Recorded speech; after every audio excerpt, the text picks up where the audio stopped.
Bienvenue sur Aïcha News, l'info africaine. La situation politique en Sud-Soudan est de nouveau tendue, suscitant des préoccupations quant à la durabilité de l'accord de paix de 2018.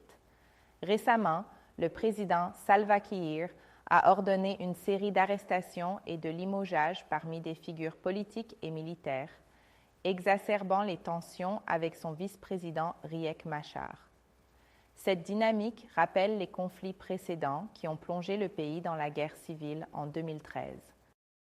Depuis l'indépendance du Sud-Soudan en 2011, les luttes de pouvoir ont marqué le paysage politique, avec des factions au sein du Mouvement populaire de libération du Soudan, le SPLM. Ces factions, souvent alignées sur des lignes ethniques, ont contribué à des violences persistantes. Kiir, représentant du groupe ethnique Dinka, et Machar, du groupe Nuer, sont au cœur de ce conflit de leadership. Leur rivalité, qui était initialement politique, a rapidement pris des dimensions ethniques, exacerbant des conflits existants.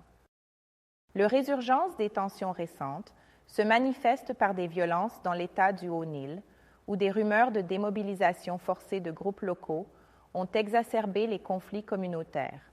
Bien que le calme semble avoir été restauré après l'accord de paix de 2018, les analystes avertissent que la fragilité de cet accord est révélée par les escalades actuelles entre Kiir et Machar. L'accord de paix de 2018, qui a mis fin à 5 années de guerre, a été le résultat d'intenses négociations et a impliqué plusieurs groupes. Malgré son intention de stabiliser le pays, cet accord n'a pas encore été entièrement mis en œuvre et des défis subsistent quant à sa mise en pratique. La pauvreté et la crise humanitaire perdurent, compliquant la gouvernance et l'application des mesures de paix. Il est essentiel de surveiller l'évolution de la situation en Sud-Soudan, car tout retour à la violence pourrait compromettre les efforts de paix et aggraver une crise humanitaire déjà sévère. Les communautés et les acteurs internationaux doivent rester vigilants pour soutenir un processus de paix durable et éviter un nouveau cycle de violence.